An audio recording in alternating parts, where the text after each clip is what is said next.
მშვიდობისა, მე მაკაცინცაძე ვარ, თქვენ უყურებთ პირველ არხს და ჩვენს გუნდთან ერთად აქტუალურ თემას წარმოგიდგენთ. თვითმმართველობის არჩევნებისა და ხელისუფლების ძალადობრივი დამხობის მცდელობის შემდეგ პირველი არხი გთავაზობთ პირველ სატელევიზიო ინტერვიუს საქართველოს პრეზიდენტთან. დღეს ვისაუბრებთ სახელმწიფო გადატრიალების არ შემდგარ გეგმასა და ოპოზიციის ნაწილის შეცვლილ რიტორიკაზე. მოვისმენთ საქართველოს პრეზიდენტის პოზიციას, თუ რის მანიშნებელია მიხეილ ყაველაშვილისთვის არაკონსტიტუციური გზით ხელისუფლების დამხობის მცდელობაზე საქართველოში აკრედიტებული დიპლომატიური კორპუსისა და გარე უცხოელი აქტორების დუმილი. ასევე ვისაუბრებთ ხალხის არჩევანსა და ადგილობრივი არჩევნების შედეგებზე, ასევე ქვეყნის საგარეო ვექტორსა და ამ მხრივ არსებულ გამოწვევებზე, როგორც უკვე მოგახსენეთ, საქართველოს პრეზიდენტი მიხეილ ყაველაშვილი არის ჩვენი გადაცემის სტუმარი. მოგესალმებით ბატონო პრეზიდენტო, პირველ რიგში მადლობა ინტერვიუსთვის. მშვიდობის, მოგესალმებით, მევესალმები საზოგადოებრივ მაუწყებელს მაყურებელს. დიდი, ასე ვთქვათ, სიყვარულით. ბატონო პრეზიდენტო, იმის გათვალისწინებით რა მოვლენების განვითარდა ბოლო პერიოდის განმავლობაში, ცხადია რომ სასაუბრო ძალიან ბევრია. თუმცა პირველ რიგში უნდა გკითხოთ თითქოს და ვიღაცის მიერ მორყეული თუ დაზიანებული, განზრახ დაზიანებული ღობის და გისოსების შესახებ. ცხადია იმას არ გეკითხები თუ რამდენად შეესაბამება ეს ინფორმაცია, გავრცელებული ინფორმაცია რეალობას.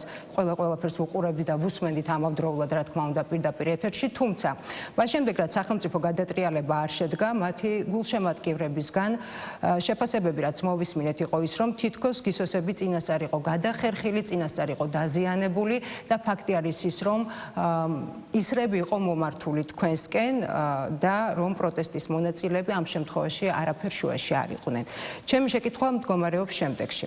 თუ როგორ გესახებათ, საინტერესო არის იმ გამოწვევის თუ პრობლემის მოგვარება, როდესაც ჩვენი მოქალაქეების ნაწილი კატეგორიულ უარს აცხადებს არსებული რეალობის დანახვაზე და ამ რეალობას აღიქვამს მხოლოდ და მხოლოდ მისთვის, ასე ვთქვათ, ხელსაყრელი რაკურსით. რადგან ერთგვარად სავარაუდოდ დამეთანხმებით, რომ არსებული რეალობის დანახვაზე უარის თქმის სინდრომი ბევრად უფრო მნიშვნელოვანი გამოწვევა და ბევრად უფრო მნიშვნელოვანი პრობლემა არის, ვიდრე თუნდაც პოლიტიკური აზრთა სხვადასხვაობა. კარგით, კიდევ ერთხელ მოგესალმებით. არ ვიცი ამ აბსურდზე საუბარი ღობესთან დაკავშირებით პრეზიდენტის ადმინისტრაციის ღობე, რომ ასე ვთქვათ, სუსტად დახვდა გადამტრიალებლებს და ეს იყო ერთგვარი, ასე ვთქვათ, წინასწარ დაგეგმილი ჩვენს მიერ, რომ დაუძახეთ, რომ მობრძანებული იყვნენ და გადაენგრიათ ღობე, ის იყო მყიფე და შეეძლოთ ეს ყველაფერი განეხორციელონ. რა თქმა უნდა, ეს აბსურდია, მით უმეტეს რამოდენიმე დღე გავიდა და ყველა ხვდება, რომ ამდაგვარი შეფასება ლოგიკას არ ექვემდებარება, არც რაციონალურ შეფასებას და მე მგონი ზედმეტი ამაზე საუბარი ყველა დღეს დავხარჯავთ. რაც შეეხება იმ კითხვას, რომელიც თქვენ დასვით ადამიანთა ჯგუფის, რომელიც გაურბის რეალობას, თავისი, ასე ვთქვათ, შეხედულებები და რაკურსი აქვს არსებულ ფაქტობრივ რეალობასთან, ნება მიბოძეთ ამ საკითხზე ცოტა სხვა რაკურსით დავანახო ჩვენ საზოგადოებას, არსებული რეალობა, ჩემი აზრი მინდა დავაფიქსირო სწორედ ამ ადამიანებთან მიმართებაში, თუ დავინახავთ მოვლენებს, რასთან გვაქვს საქმე. დღეს საქართველოს ხელისუფლება, რომელმაც გადაწყვიტა, რომ იყოს დამოუკიდებელი ეროვნულ ნიადაგზე, ასე ვთქვათ, დამყარებულ პოლიტიკას აწარმოებს, ეროვნული ინტერესი ადგას პირველ ადგილზე და ყველას ესაუბრება კორექტულად, მაგრამ თანასწორად და თხოვს გარშემოყოფებსაც, რომ პატივისცენ საქართველოს მოქალაქეების არჩევანს, მის ხელისუფლებას და მის სუვერენიტეტს. ეს არის ერთი მოცემულობა, რომელზეც დარწმუნებული ვარ საქართველოს მოქალაქეების უმრავლესობა თანხმდებით, რომ ეს დღევანდელი მოცემულობა, რაზეც ჩვენ პრეტენზია გვაქვს, რომ ვართ დამოუკიდებელი სუვერენული ქვეყანა, ეს და კიდევ უფრო მეტად უნდა გავძლიერდეს და ყველას დიდი სურვილია, რომ ესეთი ქვეყანა უფრო შედგეს და გაძლიერდეს, ეს არის ერთი მოცემულობა.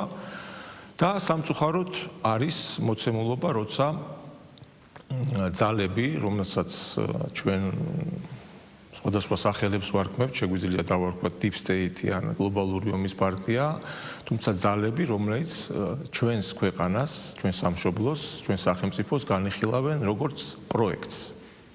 პროექტი საქართველო, რომელსაც კონკრეტული, ასე ვთქვათ, ვალდებულებები გააჩნია ამ პროცესებში, რა პროცესებიც მიმდინარეობს და ისინი თვლიან, რომ საქართველოს როლი უნდა იყოს განსხვავებული და ეს პროექტი შექმნილია და ამ პროექტის მიხედვით ეს ადამიანები, რომელზეც თქვენ გქონდათ საუბარი, არიან ინსტრუმენტები, რომელიც მონაწილეობენ ამ პროექტში და ამ დავალებებს იღებენ და ამ დავალების საშუალებით მოქმედებენ. და რა თქმა უნდა, ის კითხვა, რომელიც თქვენ დასვით, ხანდახან გასაკვირია, ხომ?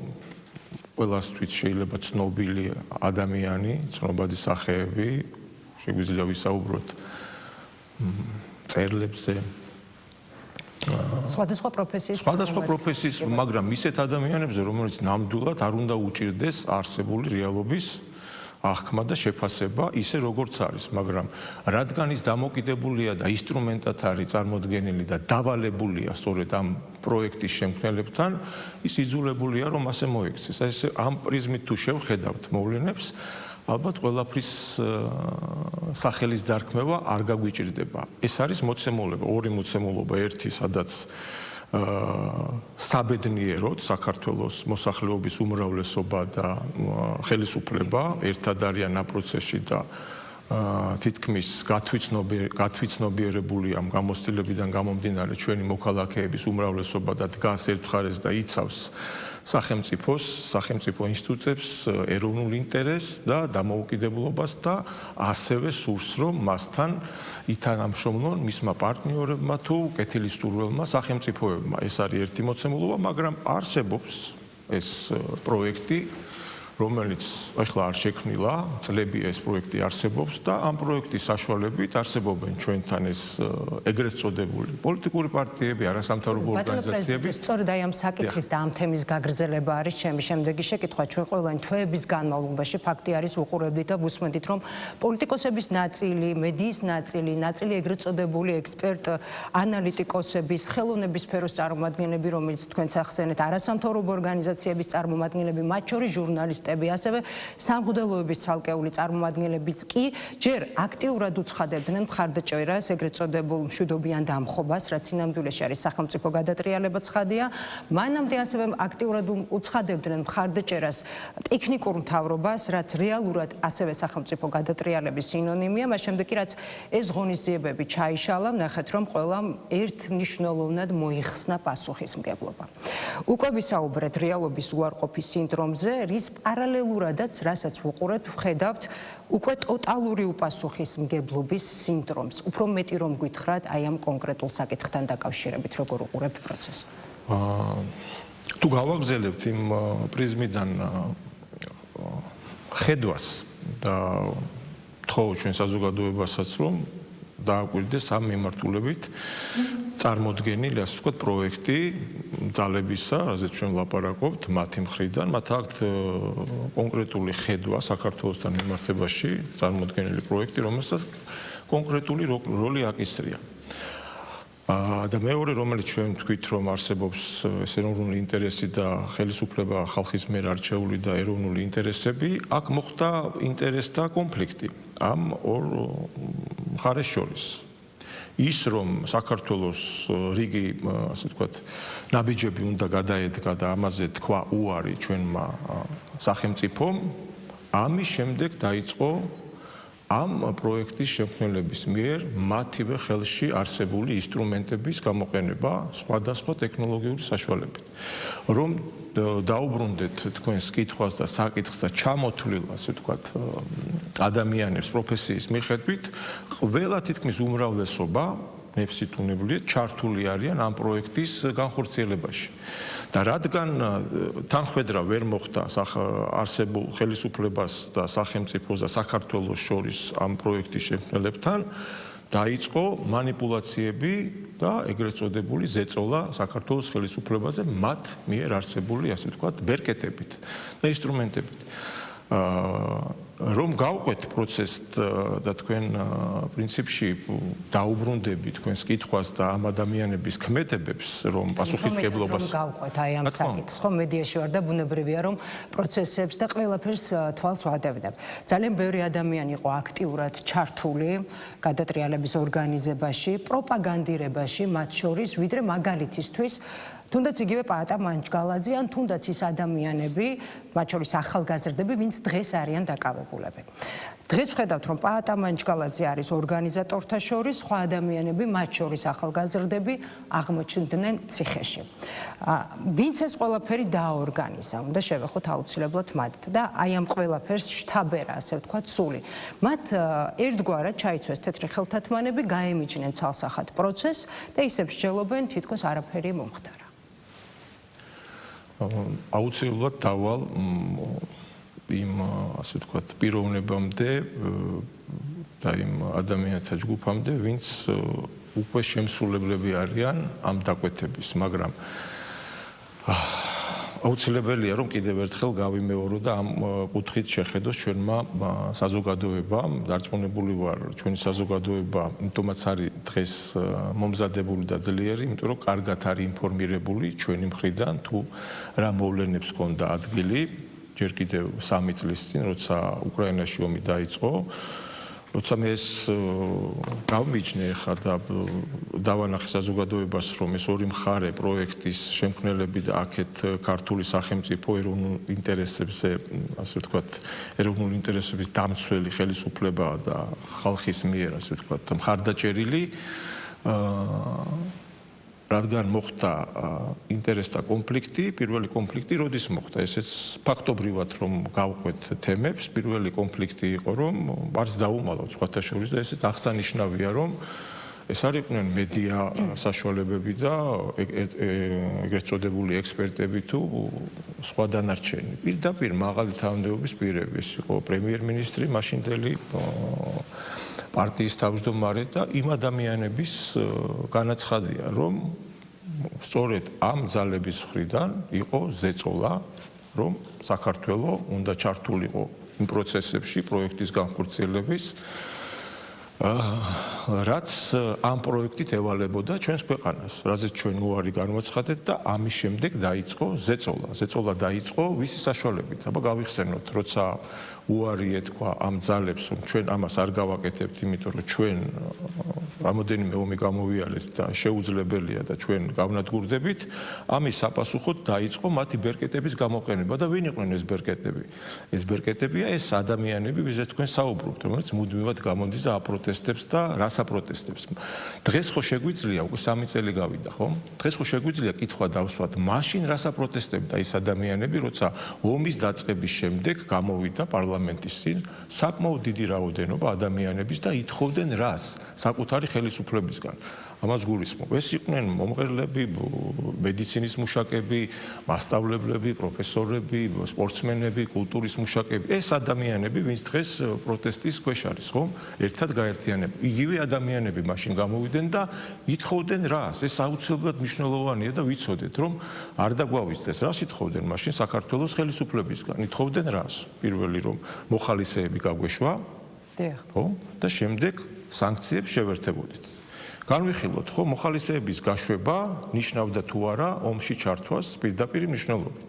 სულ რაღაც ერთი კვირის შემდეგ, როცა გაუძლო ჩვენმა ხელისუფლებამ ამ აქციებს და ზეწოლას, ამერიკის მაშინდელმა პრეზიდენტმა პირდაპირ განაცხადა, თქვენს გაქვთ ეს ინფორმაცია, რომ მოხალისეების გაშვება რომელიმე ქვეყნიდან ომში ეს ნიშნავს, რომ ის ქვეყანა ერთვება ომში, ხო? ეს პასუხი ყველა მოვისმინეთ. ესე იგი, ერთი რა სადრევდნენ, როცა მოქალაქე ხარ და პრეტენზია გაქვს ამ ქვეყნის პატრიოტობაზე და ამ ქვეყნის განვითარებაზე და ძლიერებაზე, როცა გამოდიხარ და აპროტესტებ და მოთხოვ შენ, ასე ვთქვათ, ხელისუფლებას, რომ ეს საქციელი განახორციელოს და ამას რა მოყვება, ამაზე პასუხისმგებლობას არ იღებ, ხო და ეს ადამიანები ხო ამას ითხოვდნენ.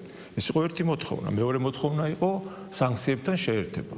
ამ სანქციებთან შეერთებასთან დაკავშირებით რა მოყვებოდა, როცა ჩვენ გადაგვედგა ეს ნაბიჯი, ჩვენ ისედაც შეერთებული ვიყავით საერთო ასე ვთქვათ ძალისხმევას და რეზოლუციებს შეუერთდით და ის სანქციები რომელიც არ აზარალებდა ჩვენს ქვეყანას ამ სანქციებს შეუერთდით მაგრამ სანქციები რომელიც ჩვენს ეკონომიკას გაანადგურებდა პირდაპირ მნიშვნელობით არაერთხელ იყო ექსპერტების და პრემიერ-მინისტრის მიერ შეფასებული ეს აქტი რომ ჩვენ იმას რასაც ვთხოვდნენ რომ ჩვენს გაგვეკეთებინა ჩვენი ეკონომიკა არა +7%, არამედ -18-ში იქნებოდა და ვის შეეხებოდა ეს ყველაფერი.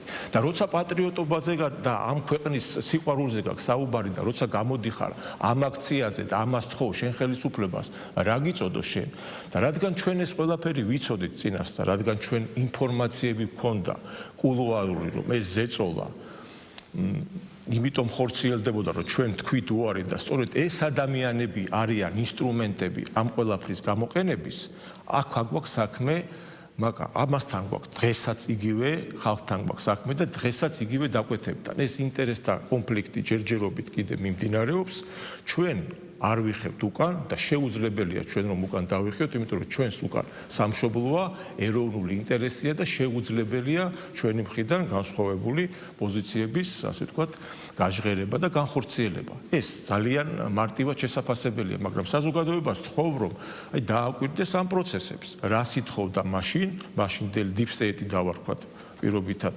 პროექტის განხორციელებელი, როგორც საქართველოს წარმოუდგენელი სუვერენული ქვეყანა, არამედ პროექტად, რომელიც უნდა მონაწილეობდეს უკრაინასთან, მოლდოვასთან ერთად, თუნდაც ამ რუსეთთან ბრძოლაში, ხო? ამ პროექტად იყო წარმოდგენილი საქართველოს მოარი თქვა და გაგრძელდა ზეწოლა. გავყვეთ მოვლენებს, ხო? რომ გავყვეთ მოვლენებს იგივე თემით კანდიდატის სტატუსიც იგივე საკითხი იყო, როცა გამოიყვანეს იგივე რაოდენობა და იგივე ხალხი სხვადასხვა პროფესიებით, რომ აქ უკვე სპეკულაცია იყო, რომ თუ ამას დავტოვებდით ხელისუფლებაში, საქართველოს მაშინდელ ხელისუფლებას, ჩვენ ვერ მივიღებდით კანდიდატის სტატუსს და აუცილებელი იყო ცვლილება და მათივე დაკვეთით აბსოლუტურად ხალხისგან არ მინიჭებული ლეგიტიმაციის მქონე ვინ შეიძლება იყოს არასამთავრობო ორგანიზაციონული არჩევნებში არანაირად არ მონაწილეობს და არც ერთი ქართველი მოქალაქის, საქართველოს მოქალაქის მანდატი არ გააჩნია. წარმოიდგინეთ, ის ადამიანები აიძულეს ავიდნენ პოლიტიკურ სცენაზე და ეს ადამიანი პარადოქსი ეს არის, რომ ეს ადამიანები აი სინდრომზე რო გაქვთ საუბარი, სად დაგროვდა ეს სინდრომი და როგორ მოყვება ამ სინდრომს, რომ თითქოს ეს განათლებული ნათელი ადამიანები საერთოდ მაშინ პირველად გაჟღერდა ტექნიკური ხო, მაგაზე მან მივიდი რომ ტექნიკური მთავრობა ადამიანს რომელსაც ანალიზი ლეგიტიმაცია არ გააჩნია საქართველოს მოქალაქის მხრიდან უცებ ხდება წამყვანი ფიგურა ადის პოლიტიკურ სცენაზე და ითხოვს ტექნიკური მთავრობის შექმნას. ვინ არის ეს ადამიანი? აი ესეთ სიმახინჯესთან მქონდა საქმე და ამ სიმახინჯეს გაბედა და დაუპირისპირდა ჩვენი ხელისუფლება, რა თქმა უნდა, საქართველოს მოსახლეობის მხარდაჭერით, რომელიც დღემდე გრძელდება და ყველაზე დიდი იარაღი და ძალა ჩვენთვის სწორედ იყო ის, რომ როგორმე მაქსიმალურად შეგვძლებოდა რომ ინფორმირებული ყოფილიყო ჩვენი მოქალაქე ამ დეტალებთან დაკავშირებით, იმიტომ რომ როცა კულუარული ინფორმაცია იძულებული ხარო, ესეთი კულუარული ინფორმაცია გარეთ გამოიტანო, ესე იგი იმის იქით გზა აღარ იყო და იძულებული ვიყავით რომ ეს ინფორმაცია ჩვენი საზოგადოებისთვის მიგვეწოდებინა. მაგრამ ამას მეორე მხარე აქვს, როცა პროექტზე ვსაუბრობ, სწორედ ამ პროექტის ინსტრუმენტები არიან სამწუხაროდ ჩვენი თანამოქალაქეები ქვიათ მათ და დღესაც აგრძელებენ იგივეს. და თუ ამ რაკურსით შევხედავთ ამ პროცესებს, ეს ტექნოლოგიებია უკვე. ეს ტექნოლოგიები ჩვენ აკერმანზე ვსაუბრობდით, ჩვენ ვსაუბრობდით სხვადასხვა მედია საშუალებებით თუ როგორ უნდა მობილიზდნენ, როცა შენთვის მიუღებელი ძალა არსებობს და გინდა რომ შენი ასე ვთქვათ დირექტივები განახორციელო მასზე, აქ უკვე შემოდის ტექნოლოგიები. ტექნოლოგიების მხრივ კი, რა თქმა უნდა, ძალიან მომზადებული არიან და აქ პარალელების გავლება ბატონო პრეზიდენტ, როდესაც ტექნიკურ მთავრობაზე გავაგრძელოთ ამ თემაზე საუბარი, აუცილებლად, როდესაც ტექნიკურ მთავრობას ახსენებთ, ერთ-ერთი პირველი ვინც ტექნიკური მთავრობა ახსენა ეს იყო სალომე ზურაბიშვილი. მეორე პირველი არასამთავრობო ორგანიზაციები აქციაზე და შემდეგ უკვე ვინც ამაზე სერიოზულად დაიწყო საუბარი, განავრცო საკითხი ქარტია შეიქმნა, დაიწყო მოლაპარაკებები პოლიტიკოსებთან, ამა თუ იმ პოლიტიკური პარტიის ლიდერებთან, ეს იყო სალომე ზურაბიშვილი და აი 4 ოქტომბერს რუსთაველზე მისულთაგან ცხადია, რომ როდესაც საუბარი ამ საკითხზე, რომ ცხადია, ყველა იზიარებდა სახელმწიფო გადატრიალების იდეას და ფაქტია, რომ ერთ-ერთი მათგანი იყო, რა თქმა უნდა, სალომე ზურაბიშვილი, რომელიც მიიჩნევს, რომ დღესაც სხვათა შორის არის პრეზიდენტი და რაც მოხდა ეს ურტყამდა მის ლეგიტიმაციას, რადგან მისივე შეფასებით რეალურად სწორედ მას აქვს ნამდვილი ლეგიტიმაცია. ანუ აქედან გამომდინარე გამოდის, რომ სასახლის აღებას და თქვენს დამხობას როდესაც ცდილობდნენ, ამით ერთგვარად ურტყამდნენ ზურაბიშვილის ლეგიტიმაციას. ერთის მხრივ როგორ ფიქრობთ, რადგან დამხობა არ შედგა, რამდენად გადარჩა მისი ლეგიტიმაცია და აქვე კითხავთ, ძალიან ბევრი სპეკულაცია მოვისმინეთ ბოლო დღეების განმავლობაში, თქვენს ადგილსამყოფელთან დაკავშირებით იმ მომენტში და იმ პერიოდში, რის თქმაც, რა თქმა უნდა, შეგიძლიათ, სად იმყოფებოდა საქართველოს პრეზიდენტი იმ დროს. ხო, რაც შეეხება სალომე ზურაბიშვილს, მე მგონი გამიჭირდება სერიოზულად პასუხის გაცემა, იმიტომ რომ მაგრამ იძულებული ვარ, რომ გავცე პასუხი როგორც საქართველოს პრეზიდენტმა კონსტიტუციის მოხმობით, რომ ამ ადამიანმა თავისი, ასე ვთქვათ, დრო განვლო, როგორც პრეზიდენტმა 6 წელი შესრულდა და დაამთავრა ეს მისი ჭყალებში მოღვაწეობა როგორც პრეზიდენტმა და ცოტა ღიმილის მომგვრელია, რომ კვლავ აგრძელებს როგორც პრეზიდენტი, ასე ვთქვათ, აფიშირებას და მოღვაწეობას ჭყალებში. ეს ღიმილის მომგვრელია ჩვენთვის, იმიტომ რომ ის აღარ არის პრეზიდენტი, ის არის ყოფილი პრეზიდენტი და არ ვიცი რას აკეთებს და როგორ ნაკლებად შევეხები მის ქმედებებს, თუმცა ისიც ერთ-ერთი ინსტრუმენტია იმ ძალებისგან გამოყენებული და ამაზე მექნება დრო რომ გავაგრძელო და მივიდე სალომე ზურაბიშვილამდეც. თემა, რომელსაც თქვენ შეეხეთ, რომ ტექნიკური მთავრობა უნდა შექმნილიყო და ეს არ გამოვიდა, რა თქმა უნდა, ეს პროცესი გრძელდებოდა, ჩვენი პრინციპები და ჩვენი, ასე ვთქვათ, ეროვნული ინტერესების დაცვა, რა თქმა უნდა, მიუღებელი იყო ამ ძალისთვის და გრძელდებოდა სხვადასხვა სახით ზეწოლა ჩვენს ქვეყანაზე. შემდეგ იყო გახსოვთ თემა, ამ ტექნიკური მთავრობის შემდეგ კანდიდატის სტატუსი ვანიჭეს, გაიხსენეთ, როცა ჩვენ არასამთავრობო ორგანიზაციები, რაზეც შევეხე ამ ტექნიკურ მთავრობასთან პირდაპირ მნიშვნელობით ეს ადამიანები იყვნენ, კითხვა ისმებოდა საზოგადოებაში, ვინ არიან ეს ადამიანები, რას წარმოადგენენ, რატო აქვს ამხელა უფლება მოსილება, რომ ესეთი რაღაცები განახორციელონ და მაშინაც იყო, მანამდეც იყო ეჭვები, რომ მათი დაფინანსება არის გაუმჭირვალე. საკმაოდ დიდი დაფინანსებას ფლობენ ეს ორგანიზაციები, ეს ადამიანები და ამიტომაც პოზიორობენ, ასე უყურებენ ზემოდან, იმიტომ რომ მათი ასე და გავლენის ქვეშ არიან და მათი დავალებით მოქმედებენ. იმისათვის რომ სახელმწიფოს ამისთვის ეპასუხა და ჩვენ პარტნიორებად ვთვლიდით USAID-ს, NEET-ს, იმ ორგანიზაციებს, რომელთანაც ჩვენც თანამშრომლობდით, მათ ელემენტარულად ვთხოვდით, რომ ეს რას ნიშნავს მათი ესეთი ქმედება, თქვენგან დაფინანსებული ორგანიზაციები ხელისუფლების შეცვლას და ტექნიკური მთავრობას ასე ვთქვათ, აანონსებენ, ეს ხო მიუღებელია, ეს ხო არასამთავრობო ორგანიზაცია, რა უნდა პოლიტიკურ სცენაზე არასამთავრობო ორგანიზაციას ვიღებდით, ხო გახსოვთ, როგორ პასუხებს ვიღებდით. აქედან გამომდინარე ჩვენ იძულებული ვიყავით მიგვემართა კანონის საშუალებით, რომ გამჭირვალე გაგვეხადა მათი დაფინანსების, ასე ვთქვათ, საშუალებები. ამას რატო უბრუნდები, რომ იგივე გზა რომ მივიყვანო ბოლომდე და საზოგადოება კიდევ უფრო მეტად ინფორმირებული იყოს და ვისთან აგვაქვს საქმე, ამაზეა საუბარი, სწორედ მაშინ, როცა სხვა შორის მე მაშინ ხალხის ძალას წარმოვადგენდი და ჩვენ ვიყავით, ვისაც უნდა განგვეხორციელებინა ინიცირება გამჭირვალობის კანონის. მანამდე რა თქმა უნდა იურისტებთან მქონდა რეკომენდაციები, კონსულტაციები თუ რა სახის რო არ ყოფილიყო მტკივნეული, ყველასთვის გასაგები, მარტივად წარმოჩენილი პროცესი, რომ მხოლოდ და მხოლოდ გამჭირვალობაზე და ასე თანხების მოძრაობაზე იყო საუბარი, არავის აკრძალვაზე და ასე შემდეგ, როგორც წარმოაჩინეს ეს ყველაფერი. და რუსეთში და საუბრები იყო მე მაინც ახლა იურისტი არა ვარ, გამოუცდელობით ვკითხულობდი, რომ რატო უნდა მოყვეს ამას მძაფრი რეაქცია, ეს ხო მარტივია ყველასთვის, ნებისმიერ ადამიანი, ვინც საქართველოში ოდნავ აზროვნებს და წაიკითხავს ამ კანონს, ძალიან უმნიშვნელო კანონს იმისთვის, რომ აქაც ხო გვაქვს ჩვენ კანონი, რომ დეკლარირებას ყველა საჯარო მოხელი ახორციელებს და საზოგადოების ამას მოყვა საკმაოდ მძიმე პოლიტიკური პროცესი. ხო, არა, მივალ აქამდე, უბრალოდ სად მივდივარ.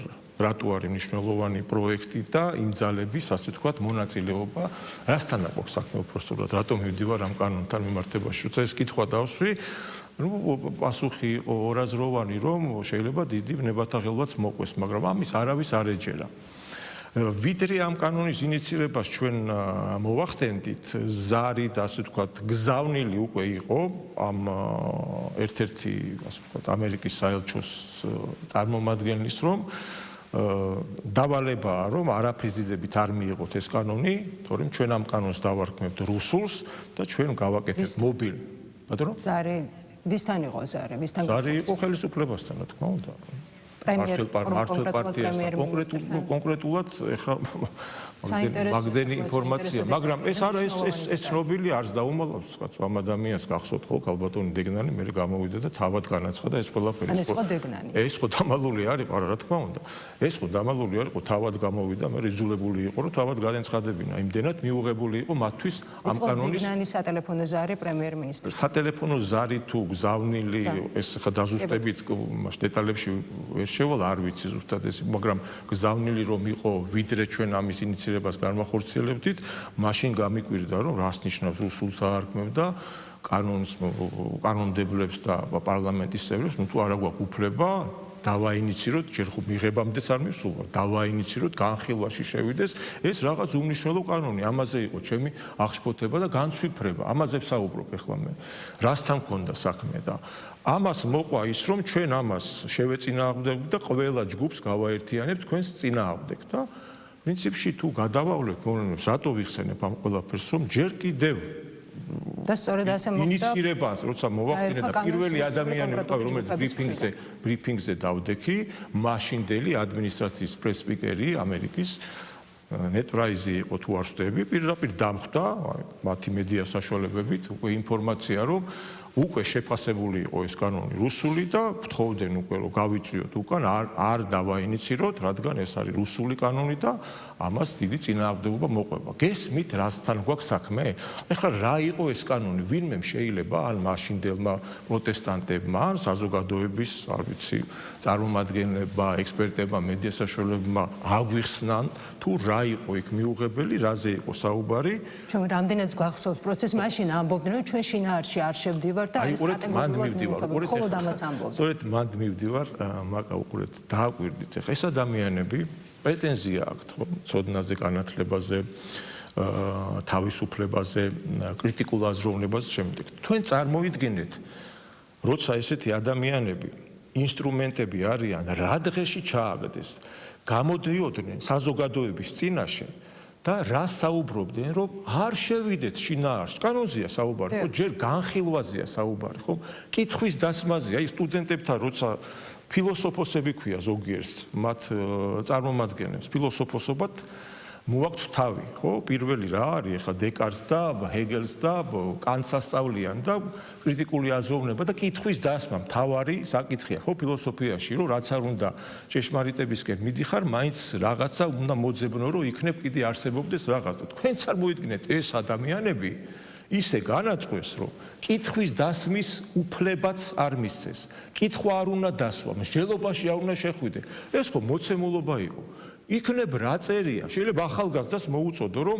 პირიქით აბა დავждით განვიხილოთ განსაჯოთ რა არის მიუღებელი რა არის მისაღები მე ესე მიმაჩნია ჯანსაღ პროცესად დარწმუნებული ვარ როცა აუდიტორიებში ამას ესაუბრებიან ესე განიხილავენ მაგრამ ამ კანონზე იყო ინიციატივა მათ შორის პრემიერ-მინისტრის რა თქმა უნდა ყოველთვის სხვადასხვა პროფესიის ადამიანებს ჩვენ ხო მართლა ამ საკითხზე ბრელები არა ვართ ამას ხო ვერავინ ვერ გაიქცევა ამ მოცემულობას და ესე იგი დაკვეთა როცა არის ამ ადამიანს ამას ამ დაკვეთაზე ვსაუბრობ და ამ ინსტრუმენტებზე ამ ადამიანების საცოდაობაზე რომ ადამიანები რომლებიც ფილოსოფოსები ლექტორები პროფესორები მასწავლებლები არიან ისე დღეში ჩააგდეს რომ თავის ახალგაზრდებს მოუწოდებდნენ, რომ არ შეეხოთ, არც განიხილოთ, არ წაიკითხოთ, არ შეიძლება. ესე იგი, კითხავები რო არიან და წარმოიდგინეთ იმ დონეზე დავიდნენ და ესე უგზალავდნენ ადამიანებს ამ კანონში, ასე ვთქვათ, მსჯელობაში შესვლას. აი ამ უბედურებამდე დაიყვანეს და რატომ კითხვა რო ისმება ეს სინდრომზე რო გაქვს საუბარი? ამაზეა საუბარი, რომ როცა ეს Deep State-ის პროექტად არის წარმოდგენილი საქართველოს და ამათთან უკვე ხელმოწერილი არიან და შესაბამისად ანაზღაურებაც აქვს, სხვადასხვა ბენეფიტები აქვს და ამით ცხოვრობს ეს ხალხი, რომელსაც პრეტენზია აქვს ამავე დროს საქართველოს პატრიოტობაზე და სიყვარულზე. სწორედ ამის შედეგია, რომ მათ გარეშე ამ ყველაფერს ვერ ახორციელებენ და ისე დღეში ჩააგდეს საკუთარი თავის წინააღმდეგ წაიყვანეს ეს ადამიანი. ეს ხო ფაქტებია, იმიტომ დაუბრუნდი ამ თემას, რომ სახელმწიფო გადატრიალების ზღვარამდე იყო მისული ეს პროტესტი. ამ უმნიშვნელო კანონის მიღების პროტესტი გაიხსენეთ. როგორი, ასე ვთქვათ, აღტკინებული, თან 15, 16, 17 არ იყო ეს მხოლოდ გამჭვირვალობის შესახებ კანონი, აქ იყო კიდევ მეორე კანონი, რასთან დაკავშირებით, რომელმაც ასევე ვნებათა ღილვა გამოიწვია არასრულწლოვანთა დაცვის შესახებ, ოჯახური ღირებულებების შესახებ კანონი, რომლის გაწევასაც ითხოვდნენ, შემდეგ გაუქმებას ითხოვდნენ და მთელი აი ეს პროცესი, რომ გადავხედოთ ბოლო წლებს, მივედით სადამდე.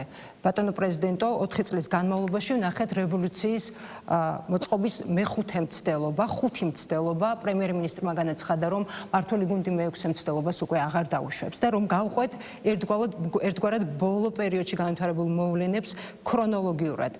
ამ ყველაფერს ხომ წინ უძღოდა ექსტრემისტული დაჯგუფებების შესახებ, გაწვრთნის შესახებ ინფორმაცია, მანამდე იყო უკრაინიდან ტრანსპორტირებული ჰექსოგენი, რომელიც გამოძიების ვერსიით უნდა დასაწყობებულიყო ავლაბარში, ამოღებულია საკმაოდ დიდი რაოდენობით იარაღი და საბრძოლო მასალა შესაბამისი სამსახურების მიერ, რომელიც მათივე ინფორმაციით იყო კავშირში მიმდინარე პროცესებთან, მოვისმინეთ ძალიან მძიმე, უმძიმესი შინაარსის ჩანაწერი, სავარაუდოდ ბაჩო ახალაეს და პატა ბურჭულაძის, რომლის ავთენტურობაც ამ ეტაპზე არ არის დადგენილი, თუმცა ხმის ნიმუში სასაღებად იმყოფებოდა ბაჩო ახალაია დღეს შინაგან საქმეთა სამინისტროში და სადაც საუბარი არის ასევე ახალგაზრდების იარაღის მიცემაზე, ახალგაზრდებისთვის სისხლის ზღვრაზე, მსხვერპლზე, მოსკოვიდან დაფინანსებაზე, რა მასშტაბის საფრთხე არსებობდა და რა იქნა აცილებული, აი თუნდაც აი ამ ფაქტების გათვალისწინებით.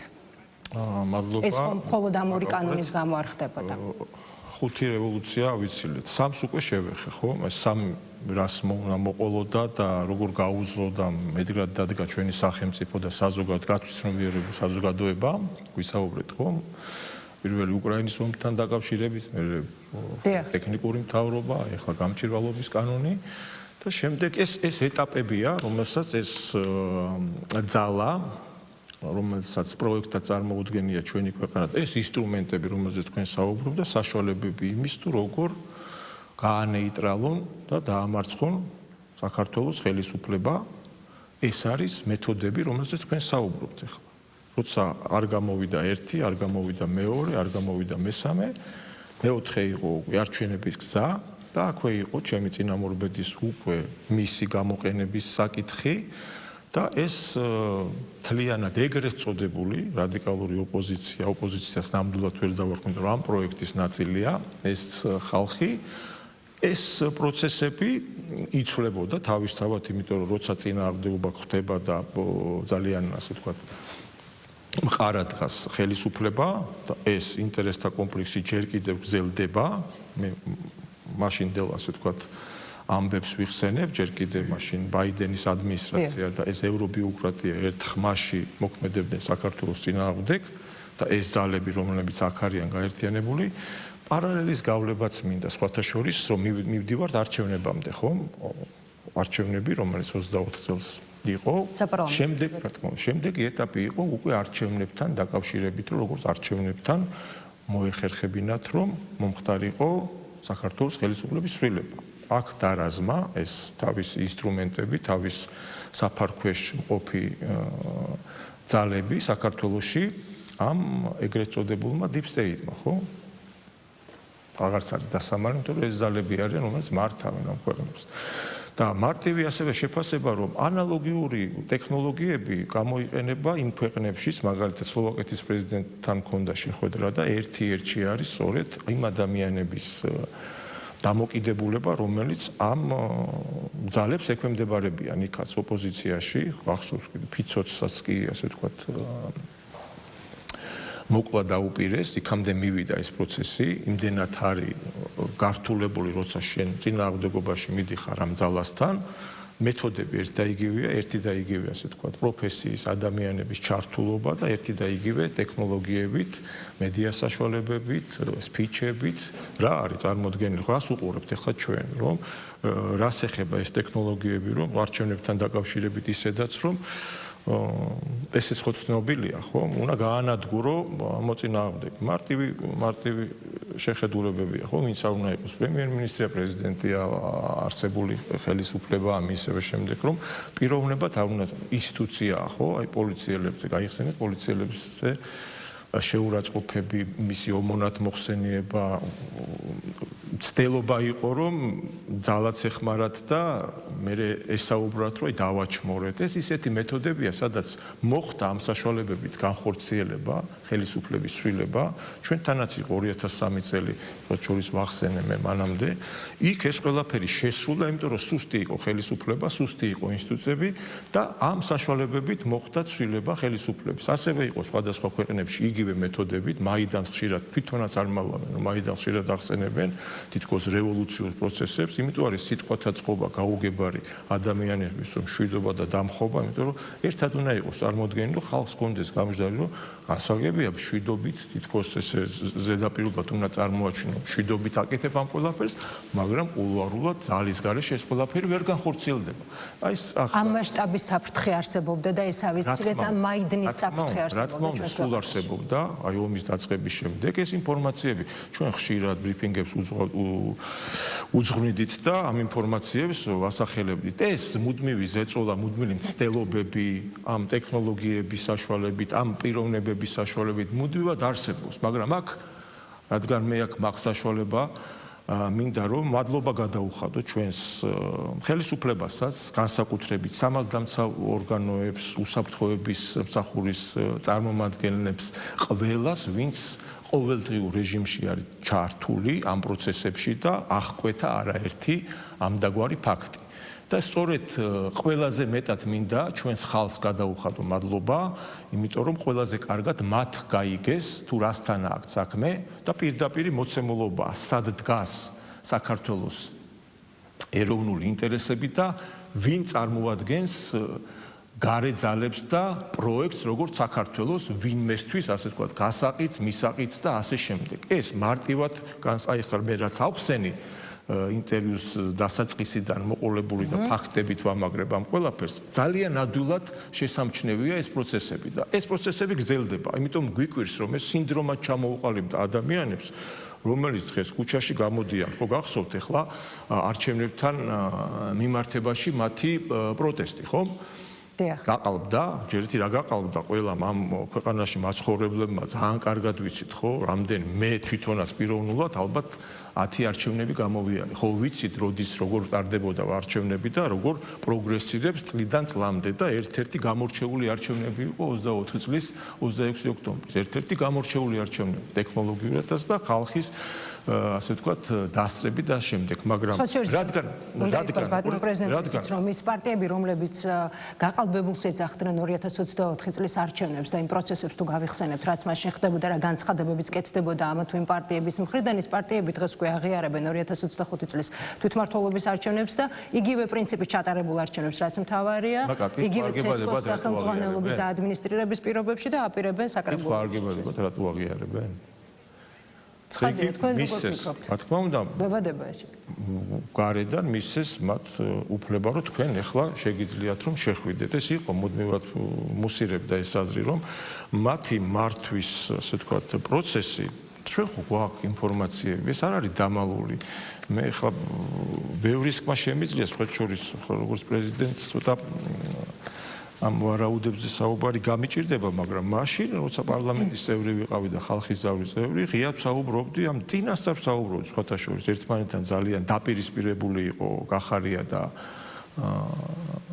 ხაზარაძე, გახსოვთ, ხო? შეუძლებელი იყო, ყოველთვის იზახდნენ შეუძლებელია მათი გაერთიანება, მაგრამ მე ვიცოდი მათი პატრონებიდან, იქიდანაც ჯონავს ინფორმაციები.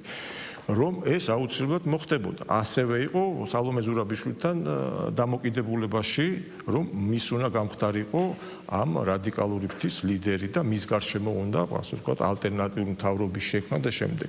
მაგრამ ასევე უნდა გავაწმილო ეს ეგრეთ წოდებული ინსტრუმენტები, მათი აზრი როგორია ამათ შესახებ, რომ ძალიან გაწმილებული არის ამათი პატრონები, აი ეს პროექტი, ვინც შექმნა და ვინც არიან პროექტის შემქმნელები, ამ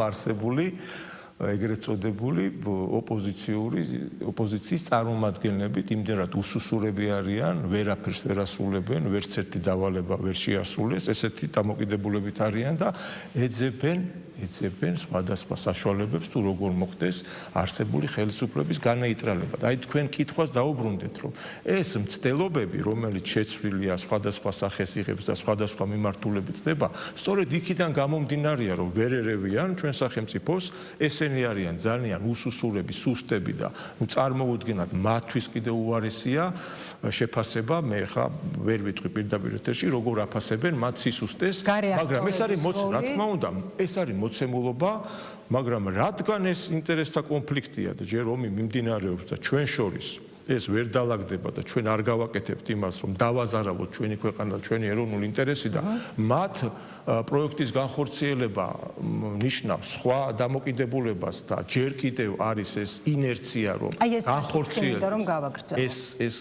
ხო, აუცილებლად ეს ინერცია კიდე არსებობს, რა თქმა უნდა, ეს ცდილობები გაგრძელდება. გარე აქტორების როლი და გავლენა ოპოზიციაზე 4 ოქტომბერს, როდესაც ორბელიანის მოედანს შეიძლება ითქვას პირდაპირ მნიშვნელობით, რომ ჯერ კიდევ ცეცხლი ეკიდა, ცალკეული ევრობიუროკრატები და ასევე მოლდოვის პრეზიდენტი დამხობის მონაწილეებს ფაქტი არის, რომ ერთმნიშვნელოვნად უცხადებდნენ მხარდაჭერას, რა განცხადებებიც ვნახეთ იმ განცხადებების მიხედვით. გარდა ამისა, გვახსოვს ასევე ეუთოუდირის უარი და სპეკულაციები, გულისხმობ მათ უარს თვითმმართველობის არჩევნების დაკვირვებასთან დაკავშირებით და სპეკულაციები შემდეგ რაც მოყვა მათ უარს, 2 დღის წინ აქვეყნებენ განცხადება, სადაც ერთის მხრივ შეშფოთებულები არიან საქართველოში არჩევნების შემდგომ ძალადობრივი აქციების გამო და ამავდროულად მოუწოდებენ ხელისუფლებას პატივისცეს მშვიდობიანი შეკრებისა და გამოხატვის უფლებებს. რის მანიშნებელია საინტერესოა გარე აქტორების აი ამ ფორმით პოზიციონირება, შესაძლებელია განვიხილოთ მათი მხრიდან საქართველოში ძალადობრივი გზით სახელმწიფო და სტრატეგიული შენობების დაკავების მხარდაჭერა, რამდენად ფიქრობთ თქვათ აი ამ მიმართულებით, რადგან ჩვენ გვახსოვს გასულ წელს თუნდაც და აუცილებლად უნდა გავიხსენო ეს პირველი არხის შენობის დაკავების მცდელობაც, რომელიც ასევე არის სტრატეგიული ობიექტი ცხადია და ჩვენს შენობაში შეჭრა მოხდა სხვადასხვა შორის ეს უნდა გავიხსენო აუცილებლად სალომე ზურაბიშვილის Facebook პოსტის შემდეგ, რა დროსაც მან დაწერა Facebook-ზე, რომ ახლა კი საზმაუს დროა. და სხვა შორის ეს პროცესი პირველ არხთან მიმართებაში აუცილებლად უნდა იცოდეს ჩვენმა მაყურებელმა, დღემდე გრძელდება. ეს არის მოცემულობა, რაზეც ამდენი დრო დაუთმე და ვისაუბრე. დარწმუნებული ვარ, წინასწარაც გქონდათ უკვე გამზადებული ტექსტები ამ ასე ვთქვათ, ეგრეთ წოდებულ ევროპელ ბიუროკრატებს და სანდუსას და ასე შემდეგ, რომ მხარდაჭერა გამოეცხადათ, რადგან ეს ყველასთვის ცნობილი იყო, რომ 4-ში უნდა მომხდარიყო მშვიდობიანი დამხობა და ამის გულშემატკივრობა, რომ გადავიტანოთ ვარდების რევოლუცია და ფერადი რევოლუციები და მაიდანი. ამას ვსაუბრობ, რომ ეს მაიდანზე პირდაპირ ჩადიოდნენ ევროპარლამენტარები, ევროლიდერები და ესე გულშემატკივრი. ეს არის სცენარი, რომელიც წინასწარ მხარდაჭერას გამოხატავს, არც ხო ხედავ მე რამდენად ახლა აიძულებენ, რომ რომელიმე გამოვიდეს და დააგმოს ხო პრეზიდენტის ადმინისტრაციაზე შტურმი და დამხობისკენ მოწოდებული ძალადობრივი ქმედება, ხო ეს ხო მარტივია, მით უმეტეს ევროპელი ლიდერი როცა ქვია და ევროპარლამენტარი ხო მარტივად შესაძლებელია, რომ ეს უნდა დააგმო, მაგრამ რატო ვერ გმობენ, იმიტომ რომ ნაწილი არიან ამ პროექტის, ამ deep state-ის და დავალება არ არის რომ დაგმოს. თუ იქნება დავალება, აუცილებლად დაგმოს. დავალება რა არის? აი დავალება რა არის? უყურეთ პარალელების გავლება. ეხლა ამ ადამიანებს აღარ მოეკითხება ჩემგან სამწუხაროდ, ჩემ და სამწუხაროდ რომ რაიმე დისკუსიაში შევიდე, იმიტომ რომ როცა თქვენი ამ სინდრომზეა საუბარი და არსებულ რეალობას ესე წარმოვაჩენ და აბსოლუტურად სხვა თვალით უყურებ, ესე იგი შენ არ ახარ მინიმუმ ობიექტური და გულწრფელი, ხომ? და ავხსენი რატო არიან ეს ადამიანები ასეთები. თორე უკვე რამდენი მაგალითი გვაქვს.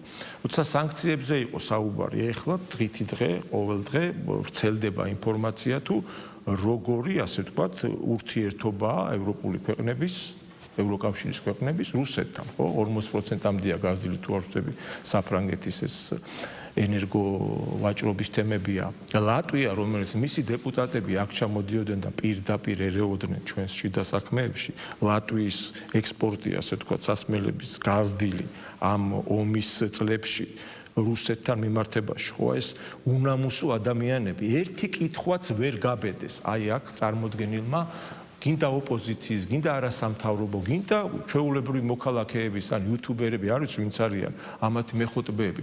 ხო შეიძლება ვინმეს დაებადოს კითხვა, რომ შენ ქვეყანას როცა მოუწოდებენ, რომ სანქციებს შეუერთდი, ერთი გვაბრალებდნენ ეს ადამიანი, არ ვიცი, მაშინ დეკანოიძეზია იჯდა სხვა ქვეყნის ტელევიზიაში და პირდაპირ ბრალზდებდა თავის ქვეყანას, რომ რაღაცა შავი ხვრელები აქვს და ასე შემდეგ და ეს არ დამტკიცდა, გახსოვთ, ხო, ჩამოსული იყვნენ ბრიტანელი და ამერიკელი შემფასებლები და პირდაპირ განაცხადეს, რომ საქართველოსგან არაფერი არ მსგავსი არაფერი ხდება. ხო, რა თქმა უნდა, ეს ფაქტი იყო, ჩვენ ამაზე ღიათა ვართ, ყველა თემაში ღიათა ვართ ურთიერთობებს, მაგრამ ამ ადამიანებს მინდა ვკითხო, ნუ თუ ერთი ადამიანი არ გამოჩნდა და საპირისპირო კითხვა დასვას. თქვენ დალოცვილი შვილებო, ჩემ ქვეყანას რომ მოუწოდებთ, რომ სანქციები დაუწესოს რუსეთს, თქვენ რატო ვაჭრობთ? რატო ვაჭრობთ რუსეთთან და სად არის ეს ლოგიკა და ტრამპი გამოვიდა და ტრამპმა მოუწოდა, რომ სანამ თქვენი ვაჭრობა არ შეჩერდება რუსეთთან, მანამდე პროგრესი ვერ იქნება. ხო, ტრამპიც მოუწოდებდა და პარალელების გავლება როცა შეგვიძლია, ეს იგივე ადამიანები დავალებით, როცა ეხლა არის აგორებული თემა, რომ ეხლა ესეც ხო ეხლა ტექნოლოგიის საკითხია, რომ როცა მკაცრად დაიწყო, არავის არ უხარია, არაერთხელ გვეტყობა კიდევაც ადამიანები ვარ ჩვენ ჯერ და მე ხელისუფალი, მაგრამ არავის არ გვიხარია, ეს წინა ხელისუფლება იყო, რომელიც აღტკინებით იყო ვინმეს დაჭერით და პირიქით ადამიანებში, პატიოსან ადამიანებში ეძებდა დამნაშავეს რა და ჩვენ ხალხი დამნაშავეში ვეძებთ ადამიანებს და არავის არ აქვს ეგ განცდა, რომ ვინმე უნდა დაიჭირონ და ამით გვიხარიაროს, მაგრამ როცა ეს სიმკაცრე აუცილებელია და როცა მიდიხარ ესეთ ძალადობაზე, მაშინდელი ამ არჩევნების დროს თქოს 28 ოქტომბერსაც შევეხოთ 28 ნოემბერით, ოქტომბერი ირაკლის ირაკლის თემასთან დაკავშირებით, ხო თითქოს გაგიჟდა და გადაირია, როგორ თქვა, ასე ვთქვათ, ირაკლი კობახიძემ, რომ აჩერებს, ასე ვთქვათ, მოლაპარაკების პროცესს და ასე შემდეგ. ერთი კითხვა არ გებადებათ ამ ადამიანებს, რომ მიუბრუნდე შენს პატრონს ან იმ ევრობიუროკრატიას ან ევროპარლამენტარებს და უბრალოდ მოუწოდო, რომ ჩვენ გვეუბნება ჩვენი ხელისუფლება, რომ მზად არის მოლაპარაკების დასაწყებად, მზად არის ნებისმიერ დროს თუ დაждდეს და დაიწყოს თქვენთან ლაპარაკი. რატო არ იყენებთ ამ პროცესს? მოდი ჩვენ ვიქნებით შუამავალი და მოვთხოვოთ და ჩვენ მოვთხოვთ, აბა უარს გეტყვით თუ არა. მაგრამ ვერ ბედავენ, იმიტომ არა აქვთ უფლება, რომ მათ კითხვა დასვან. იქ მივდივარ ისევ. არა აქვთ მათ უფლება. აი ეს არის საგანგაშო და საცოდაობა და ამ ადამიანებს არაერთხელ მოუწოდეთ, რომ გონს მოეგოთ, მაგრამ ვიღაცა ფიზიკურად, რაღაცა ფინანსურად არის დამოკიდებული ამ თემებთან ხალხთან. ბატონ პრეზიდენტო, აი ამ ყველაფრის და ამ პოზიციების მიუხედავად ამისა, ფაქტია, რომ მართველი გუნდის პოზიცია არის ის, რომ დავრჩეთ, ასე ვთქვათ, საქართველოს ქართული მხარე დარჩეს ცალმხრივი მოლაპარაკების რეჟიმში და მეგობრობის რეჟიმში. იგივე თუნდაც რომ გავიხსენოთ უკრაინასთან ომის პირველივე დღეებიდან შეიძლება ითქვას, რომ საქართველოს არის ცალმხრივი მეგობრობის რეჟიმში. საინტერესო არის, რამდენად შედეგიანი იქნება, როგორ ფიქრობთ, ერთის მხრივ აი ამ ტიპის სტრატეგია და რა უნდა გააკეთოს ქვეყანამ იმისთვის, რომ აი ამ ტიპის და ამგვარმა ცალმხრივობამ ქვეყანა არ დააზარალოს. რეალობა, რომელზეც თქვენ საუბრობთ ამ ადამიანებთან მიმართებაში, საქართველოს მოქალაქეების უმრავლესობა დარწმუნებული ვარ, ძალიან კარგად აფასებს არსებული ხელისუფლების პოზიციონირებას. რაც გულისხმობ, ხო?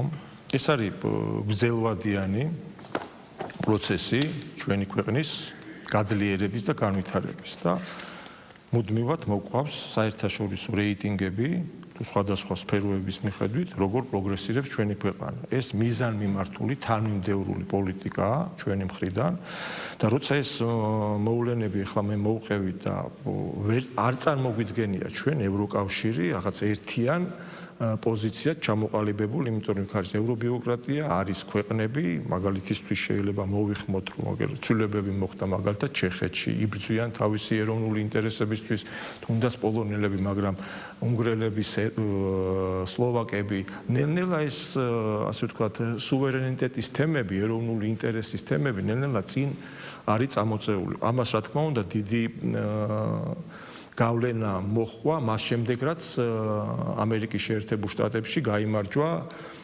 ტრამპმა და მისმა გუნდმა.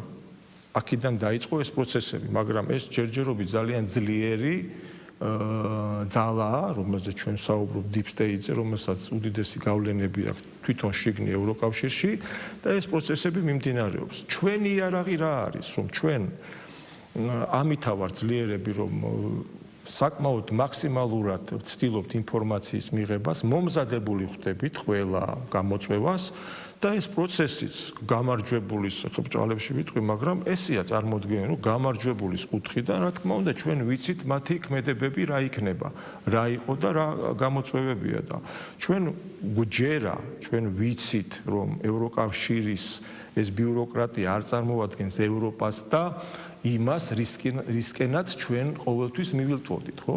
რისთვისაც ეს სურვილი და ეს კონსტიტუციაში ჩავწერეთ, რაც გვინდოდა, რომ, იმიტომ რომ ეს ხომ გახსოვთ, ეს მაგალითიც მოსაყვანია, რომ როცა მე განვაცხადე, რომ ჩვენი თვითმიზანი არ არის ევროკავშირში ყოფნა, თვითმიზანი, მაშინ ხო გახსოვთ, სათაურებად ჰქონდათ გამოტანილი, ესე ასულთმოლებდნენ საზოგადოებას, რომ აი როგორ ეწინააღმდეგება და სხვა შორის სოციალურ ქსელში კამაც მოესწარი, რომ ერთ-ერთი მათი მხარდაჭერა დამიჭირა მხარი მიერ დამიჭირა, უბრალოდ ამ გზავნის რომ მართალს ამბობს ყაველაშვილი, იმიტომ რომ თვითმიზანი არ შეიძლება იყოს რაღაც კავშირი, შეიძლება იყოს ინსტრუმენტად გამოყენებულ საშუალებად, რომ შენი ქვეყანა უფრო ძლიერი და ასე განვითარებული იყოს.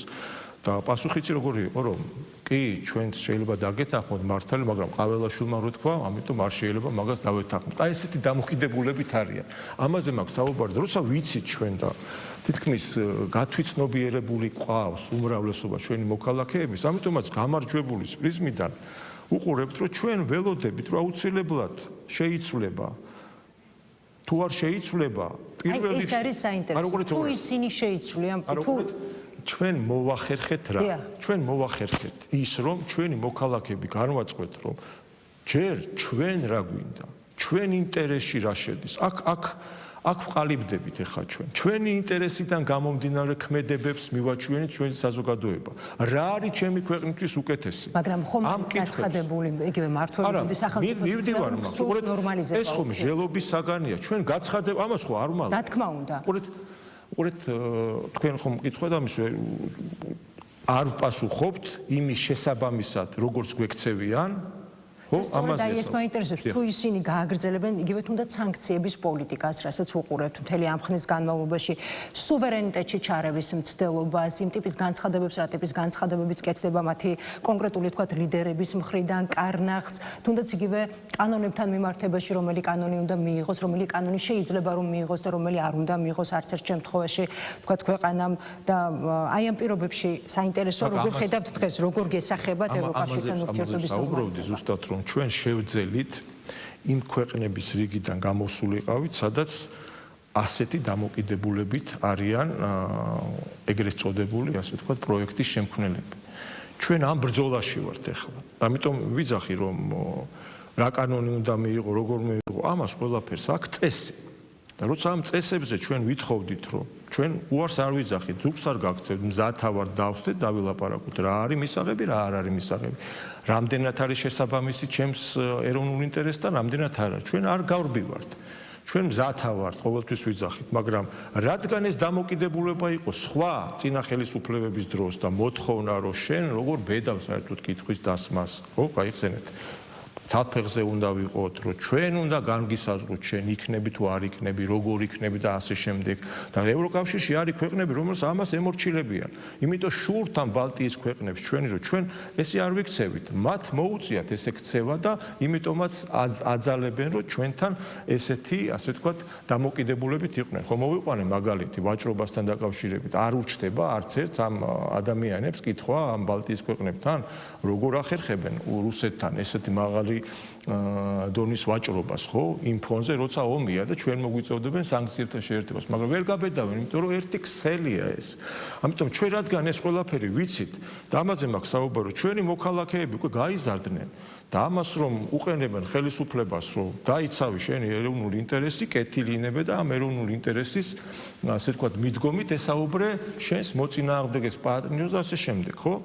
ეს დამოკიდებულება შეიცვალა. ამით არის გაზრდილი. ამ რეალობაზე ვსაუბრობდი, მე რომ რეალობა, აი რეალური პოლიტიკა, რაც უნდა იყოს და რასაც საუკუნეები ცდილობდნენ ჩვენი წინამორბედები, რომ როგორმე დამოუკიდებელი სუვერენული ქვეყანა ყოფილიყო საქართველო. დღეს ჩვენ ამ გზას ვადგავართ, ჯერ სრულყოფილად არა, მაგრამ ეს განიცადა თითოეულმა მოქალაქემ. ამას არაფრის დიდებით აღარ დავთმობთ. ეს არის რეალობა და ეს ადამიანები, რომელის ინსტრუმენტები არიან, ნელ-ნელა შეიწოვიან. ეხლა ეს გადათამაშებები, ზოგი იღებს მონაწილეობას არჩევნებში, ზოგი არა და ყველა დამოკიდებულია გარე ძალებზე, რაზეც ვილაპარაკე, ხო, არჩევნები გაიხსენეთ, ხო, ხალხთან არ მიდიან.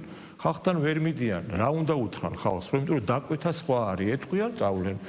ეტყვიან, მიიღეთ მონაწილეობა, მიიღებენ. სად მიდიან? პასუხისმგებელი ვისთან არიან? ჩადიან ბრიუსელში, ჩადიან, არ ვიცი, ჯოვიცლთან არიან, არ ვიცი, პასუხისმგებელი და ეს ხალხი აქ მოძრაობს და მეწოდება ის ახალგაზრდები, რომელიც გაწირეს და იმათაც არ უშვებენ. უყურეთ, არც ერთმა კითხვაზე რომ მქონდა საუბარი, კითხვა არ უნდა დასვას. იქ ხო შეიძლება რომელიმე ახალგაზრდა, მე თუ მეტეს ნიჭიერი ადამიანები არიან.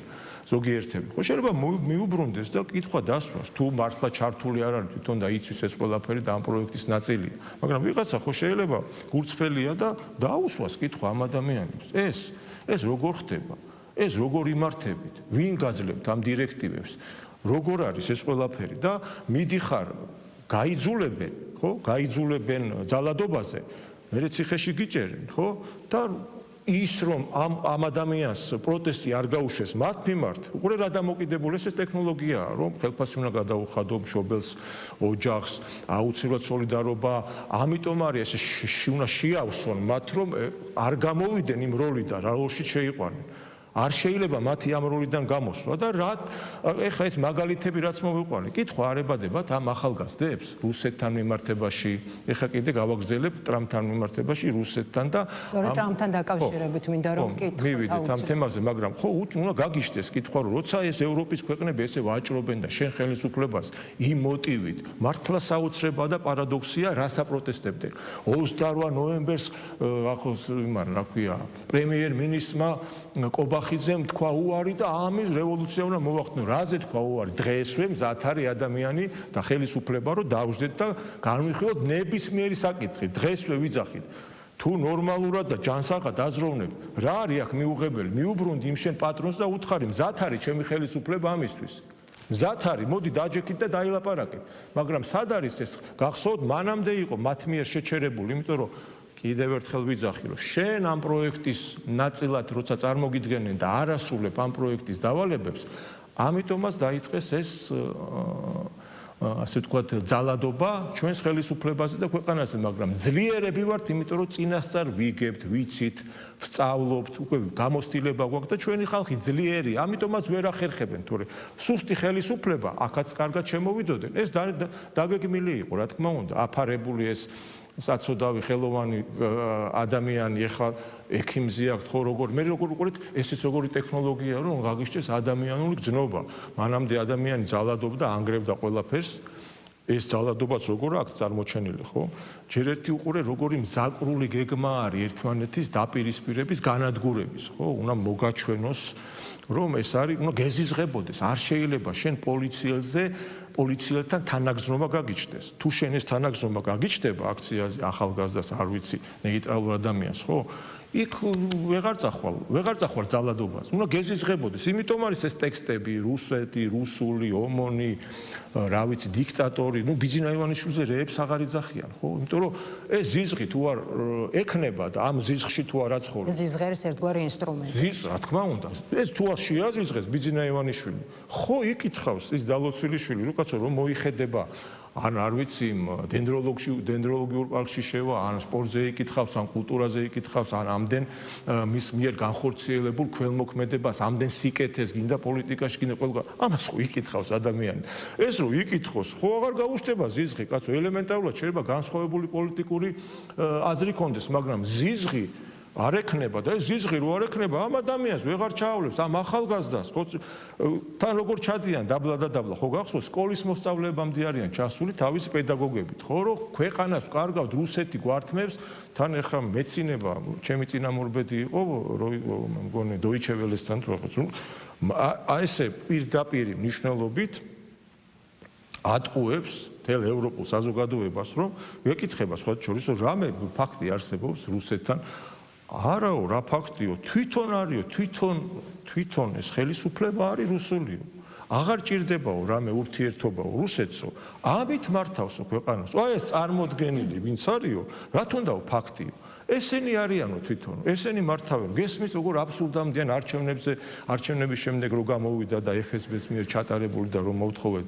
პასუხი და ფაქტები დაადეთყვა ესეთ იმიტომ რომ ეს დავალება ესე უნდა წარმოაჩინონ ეს ყველაფერი და ტრამპზე მკითხე და გადავალ ერთ-ერთი ტრამპთან დაკავშირებით თქვენ ფოტოსთან დაკავშირებით უნდა ტრამპთან გადაღებულ ფოტოსთან დაკავშირებით უნდა კითხოთ იქამდეც კი მივიდნენ რომ მარტო თქვენ კი არა ჩვენ ანუ ამ შემთხვევაში პირველ არხსაც გვაკრიტიკებდნენ გვანძღავდნენ გვაბრალებდნენ რომ სოფლიოს უძლიერესი სახელმწიფოს ლიდერის ფოტო რომლის საელჩოს არის სულ რამდენიმე კილომეტრში და თქვენი ჩვენ დავამონტაჟეთ თავს უმრობის უფლებას მივცემ ცხადია როგორ რეალობაში ცხოვრობთ ისეთი შეკითხვა და ის მაინც დაგვიდასტურეთ რომ ფოტო ჩვენ არ დაგვემონტაჟებია თუმცა საკითხს რომ შევხედოთ ამ შემთხვევაში უკვე სერიოზულად რომ მივუდგეთ საკითხს ერთის მხრივ რა გზავნილი ჩამოიტანეთ და რა შთაბეჭდილება დაგრჩათ რა პერსპექტივა აქვს ჩვენ სახელმწიფოებს შორის ურთიერთობის ახალი ფურცლიდან დაწყებას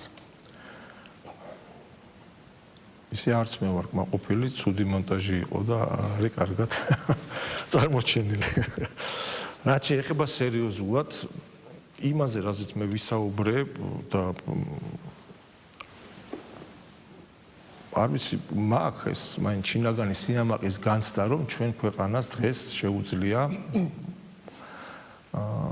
ასეთი პოზიციონირება რომ არავის არ მისდევს არავის არ ეკიდება კალთაზე წარმოაჩენს თავის სახელმწიფოს თავის ეროვნულ ინტერესს ხელგაზრდილია ყველასთან თანასწორ ურთიერთობაში და ვინც არ უნდა იყოს, რა დიდი ქვეყანაც არ უნდა იყოს, პატივისცემით, ურთიერთ, ასე ვთქვათ, ნდობაზე, პატივისცემაზე დამოკიდებული, ასე ვთქვათ, სურვილებით არის ყველგან და ესე ვიყავი მეც, არაფერი დასამალი არ იყო, რაც მე ვისაუბრე მედიასთან, ზუსტად ისე იყო განხორციელებული ყველაფერი, ხო?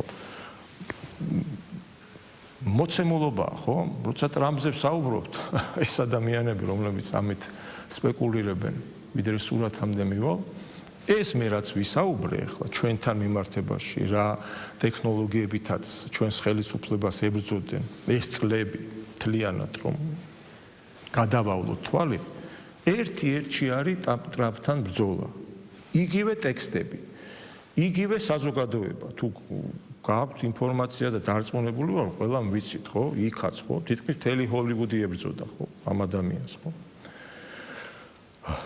რუსული პროექტი და რუსეთის მიერ დახმარებული და იმიტომ გაირკვა და დღეს ხო არა რას ვიძახი იცი რომ ნუ თუ ამ ადამიანებს არ ებადებათ ამ ახალგაზრდებს კითხვა აი ნეიტრალურ ხალხს ხო ებადება კითხვა რომ კაცო ტრამპიც რუსეთია ტრამპიც რუსულია ხო და ეს ადამიანები იგივეს იძახდნენ ამ ადამიანზეც ხო ეს ხო მოცემულობა ეს ხო ფაქტია რაც ჩვენ ნახეთ, ხო, როცა გაიმარჯვა და ის ადამიანებს სააკაშვილიდან გვარამია დაწყებული, ისინიც ამას აჟღერებდნენ, ხო, ვიცით არა, ჩანაწერებიც არის და ყველას აქვს ამის საშუალება, რომ ნახოს, რომ ეს იგივე ძალა, რომელიც აქ გამოყენებულია ინსტრუმენტად, რომ არ გაემარჯვა და რადგან ადმინისტრაციის, მაშინდელი ადმინისტრაციის, ბაიდენის ადმინისტრაციის ქვეშ იყვნენ, აი იმ deep state-ის ქვეშ იყვნენ, რა თქმა უნდა, ებრძოდნენ, რომ ტრამპს არ გაემარჯვა.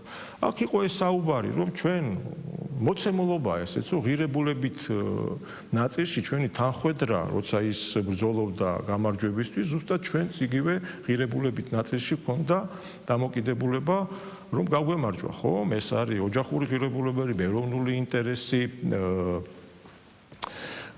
ეკონომიკის თემები, მიგრაციის თემები და შემდეგ. ბევრ რამეში თანხwebdriver არის ღირებულებითი ამ ამერიკის პრეზიდენტთან და ამაზე გვაქვს საუბარი, რომ ელემენტარული რამ არის, რომ შესაძლებელია უკვე რომ მოხდეს ჩვენი ურთიერთობების განახლება ახალი კურსიდან, არაფერი ზედმეტი. და მისგან იყო პასუხი, არც ის დამიმალავს, რომ აუცილებლად დაუბრუნდება ამ თემას, მაგრამ ისიც უნდა გავითვალისწინოთ, მანამდეც მე მკითხე, რომ აი ევროკავშირი და ის თუ არ გააკეთებს ამას, ჩვენი გზა გვაქვს. ჩვენ ვერავის ვერ დავაძალებთ, ეხლა ვერ დავაძალებთ, გინდა თუ არა ხვალ გამეცი პასუხია. ესე ისინი იქცევიან, რომ ხვალ მითხარია, ეს მითხარი. ჩვენ არა ვართ ესეთი დამოკიდებულების ხალხი და ხელისუფლება და ადამიანები. ძალიან კარგად გვაქვს გაცნობიერებული არსებული რეალობა. აქედან გამომდინარე ვიცით, ხო, გამოწვევები, გლობალური გამოწვევები რა ხდება, ხო? შეიძლება დღის წესრიგში ჯერჯერობით არ ფიგურირებს საქართველოს და ესეც გასაგებია და გასაგებიც უნდა იყოს. პოზიტიური მოლოდინი გაქვთ. არა, პოზიტიური მოლოდინი თავისთავად, იმიტომ რომ ის ურთიერთობები, რაც მანამდე იყო, ხო ვიცით არა, როგორი ურთიერთობები იყო კანონთან მიმართებაში, რა ვიცი, როგორი ზეწოლები იყო და როგორი მოქმედებები იყო, ის ხო აღარ არსებობს. და ის მაგალითიც ეხლა რომ მოლოცვა იყო ჩემს მიმართ 26 მაისს ტრამპის მიერ და ეს რო დამალა და რაღაცა არ ვიცი რა გააკეთეს მაშინ და როგორ ეს იგივე თემა არის რომ ამ ახალგაზრდებმა არ უნდა გაიგონ სიმართლე და აქაც იგივე იყო. ეხლა წარმოიდგინეთ სად დაემსხვრევათ ეს ყველაფერი, რატო არიან ესეთი მძაფრად რატო განიცდიან, რომ ეს ურთიერთობა შედგა ხო რატომ იძახანა არიციან რომ ეს არც ფეიკია და ნამდვილია ხო კაცო იქ ვიყავი გაეროში გამოვედი შემდეგ ვახშამზე დავესწარი ამას ეხავს სიცულელი ამის მტკიცება ხო ფაქტია ეს მოცემულობა, მაგრამ უყურე ეს უნდა უარყო. და რატო უნდა უარყო, იცით? იმიტომ რომ ეს ადამიანები, ვინც ესე ინსტრუმენტად აყავთ გამოყენებული და ვიღაცა, ვინც შეიძლება იყოს ცოტა ის კითხვა რომ უნდა დასვას და ეშინიათ რომ კითხვა დასვას, იმათვის არის რომ იმას შთააგონო ნაჩვენო, რომ არა ეს ნამდვილი არ არის. ეს ეხლა ყველასთვის ხო ხედავ როგორ გაურბია, როცა ფაქტობრივი პასუხი არსებობს და ფაქტი არსებობს და ვერ ფაქტსაც კი შლიან. ხო წარმოგიდგენია, ამერიკის შეერთებული შტატების პრეზიდენტის მილოცვაც კი როგორ გააბანძეს ბჭყალებში ვიტყვი და ბოდიში საზოგადოებას. აი ისიც კი იკადრეს, ვერც აზროვნებენ თითქოს ამერიკის შეერთებული შტატები ჩვენი პარტნიორის, მაგრამ ისე დონეზე არიან, რომ ეს ფაქტობა, აი მივედი თქვენ სინდრომამდე, აი რა სინდრომია. სად მიიყვანა ამ მსახურებამ ეს ადამიანები ამ დავალებების შესრულებამ საკუთარი თავის უარყოფამდე მიიყვანა. კითხვა ხო უნდა დაუსვა, კითხვა როცა დაუსვამენ საკუთარ თავს, რას ვაკეთებ მე? ეს ხო ფაქტია. მაგ იმის გამბედაობა, რომ ეს ფაქტად ვაღიარო, არა აქვს ეს. აი იქიდან უნდა დაიწყოს. რომელ პატრიოტობაზე და ქვეყნის სიყვარულზე მელაპარაკება? ადამიანი არ არის. აი ჩვენ გვეუბნებიან მონებიო. აი მონობა რა არის? კითხვას ვერ უსვავს, საკუთარ თავს დაუსვას კითხვა, ეს ფაქტია თუ არ არის ფაქტი და ხმამაღლა თქვას. გამოვიდეს და ხმამაღლა თქვას. იმ ახალგაზრდას უთხრავს, იცით რა ფაქტია, კი ყაველაშვილი შეხვდა და ქონდა ურთიერთობა და ეს სურათიც ნამდვილია და ეს მილოცვაც ნამდვილია. ამის გამბედაობა არ აქვს. თქვენ წარმოგიდგენთ რა ხალხთან გვაქვს საქმე. აი მანდ დავბრუნდით ჩვენ. ეს არის სინდრომი, არ ვიცი რა უნდა დავარქვათ ამას, მაგრამ რა გამოსავალი უნდა გქონდეს? ხო რა თქმა უნდა, მით უმეტეს ჩვენს სისტემაში, ჩვენს კონსტიტუციით წარმოებულ ქვეყნის მართვაში, ხო პრეზიდენტის როლი ზეპარტიული და გინდა არ გინდა ადამიანები, რომელიც ჩვენი მოქალაქეები არიან და ესეთი განწყობით არიან. ხო არის ფიქრი იმასთან დაკავშირებით, რომ როგორ მოხდეს ამ ადამიანების დაბრუნება ამ ჯანსაღ პროცესებში. ძალიან დიდი როლი გაქვთ აი ამ პროცესში. როგორ წარმოგიდგენიათ ეს პროცესი, რომ მისი ძულვილი იქნეს დაძლეული, პოლარიზაცია შემცირდეს და დაიწყოს მართლაც მოლაპარაკება, თქვენს როლს როგორ ხედავთ ამ პროცესში, თუნდაც სხვადასხვა პროფესიის წარმომადგენლებთან გაიმართოს შეხვედრები, არ ვიცი, რა არის შესაძლებელი რომ გაკეთდეს ამ მიმართულებით თქვენი მხრიდან? ამისთვის არაერთხელ იყო გაცხადებული, მაგათ პრემიერმა განაცხადა, რომ მზად არის ახალგაზრდებს ყველასთან თუ აღდგეს რაღაცა საქართველოში განსხვავებული რეგიონები, ადამიანები კუთხე როგორ შეიძლება აქ რაღაცა ერთ აზრზე იყოს მთელი ქვეყანა წარმოუდგენელი. პირიქით ამით მოგვაქვს და პოზიორობთ მთელი ქვეყანა, რომ ესეთი განსხვავებული ხალხი ვართ თვითონ საქართველოში მაცხოვრებელი. ეს გვამდიდრებს ჩვენ, ხო? სხვადასხვა აზრის პატივისცემაც ესე მოვდივართ მთელი ცხოვრება, ხო და ეს ხო მარტივად არის დასადგენი, რომ ერთი სამშობლო გვაქვს, ერთი ღირებულება გვაქვს, ტრადიცია, იდენტობა მოვდივართ. განსხვავებულობა აუცილებელი, ამ კითხვაზე ვსაუბრობ, კითხვის დასმაზე, რომ არ მინდა ჩემი აზრის იყოს. აი გადავედით პოლიტიკურ პროცესზე, ხო? უყურეთ, რატო არის, ხო? ჩემი ახლა წინამორბედი პარტია ყველაზე წარმოდგენილი ყველასთვის მისაღებად საქართველოში, იმიტომ რომ თანმიმდევრულია შექმნის დღიდან ცდილობს რომ გაძლიერდეს. ესეც ხომ პოლიტიკური ცხოვრება. აბა პარტია თუ პოლიტიკური პარტია რაზე უნდა იზრუნოს? უნდა იზრუნოს რომ გაძლიერდეს, ხელისუფლებაში მოხვდეს და შემდეგ შეასრულოს დანაპირები რაც ხალხს დაპირდა და განავითაროს ქვეყანა, ხო? ეს არის წარმოდგენილი და ეძებოს ისეთი ადამიანები, პიროვნებები, რომ ამ პარტიის ასე განახლება, გაძლიერება მოხდეს, რაც პრინციპში ქართული ოცნების ასე ვთქვათ პროცესებში ეს ყველაფერი კარგად ჩანს, რომ ეს არის თანმიმდევრული პარტია. მოგწონს, არ მოგწონს, ეს მეორე ხარისხოვანია. სამწუხაროდ ჩვენ არა გვაქვს ამის ალტერნატივა. არ არსებობს ეროვნულ ნიაზზე წარმოდგენილი, ეროვნული ინტერესების დამცველი თანმიმდევრული პარტია, ხო? არ არსებობს და ეს ადამიანები, ვინც პირდაპირ ძალადობაზე და რევოლუციას აანონსებენ ყოველ არჩევნებს, არა არჩევნებში გამარჯვებას. ხო? აი ეს პროცესი მორღვეულია. ერთადერთი ძალა, ვინც ამას ინარჩუნებს. თავისთავად ფერხდება და ამის გამბედაობაც ეყო ქართულ ოცნებასაც მეც თქვი, ბატონმა ბიძინ ამას თქვა, რომ და ირაკლი კობახიძემაც, რომ ეს არ არის ნორმალური პროცესი, როცა არ არსებობს ჯანსაღი კონკურენტი ქართულ ოცნებასთან მიმართებაში. ეს აფერხებს ქვეყნის განვითარებას. ამას ყველა ვგრძნობთ. ეს კონკურენცია თუ არ შეიქმნა, ეს კონკურენცია ხო ყველგან არის, ყველა სფეროში. როგორ უნდა შეიქმნას ეს კონკურენცია? თუ ხედავთ თქვა გარკვეულ ჯგუფებს, აი ხა მე რაზეც ვისაუბრე, ეს ნელ-ნელა გამოაშკარავდა და მივდივართ დაბოლოებამდე, რომ ეს პროცესები უნდა დავასრულოთ, რომ ეს მართული ინსტრუმენტებად გამოყენებული ეს ასე ვთქვათ ადამიანების ჯგუფი, რომელიც ესე მოღვაწეობენ, მათი ეს მოღვაწეობა მოშორება უნდა მოხდეს პოლიტიკურად. ეს ბუნებრივად, რადგან ჩვენ ამას ძალით და ასე ვთქვათ რეპრესიულად არ ვაკეთებდით, საზოგადოებას ვასწრებდით რეალობას მუდმივად და წარმოვაჩენდით, რომ ეს რეალობაა. ჩვენ ეს არ გვინდა ჩვენ არავის მიმართ ძალადობა, არავის არ უზღუდავთ თავისუფლებას, ეხლა სირცხვილია, ხო, 37 წელს და 30-იან წლებში პირდაპირ შემოქმედებით პროცესში ერეოდნენ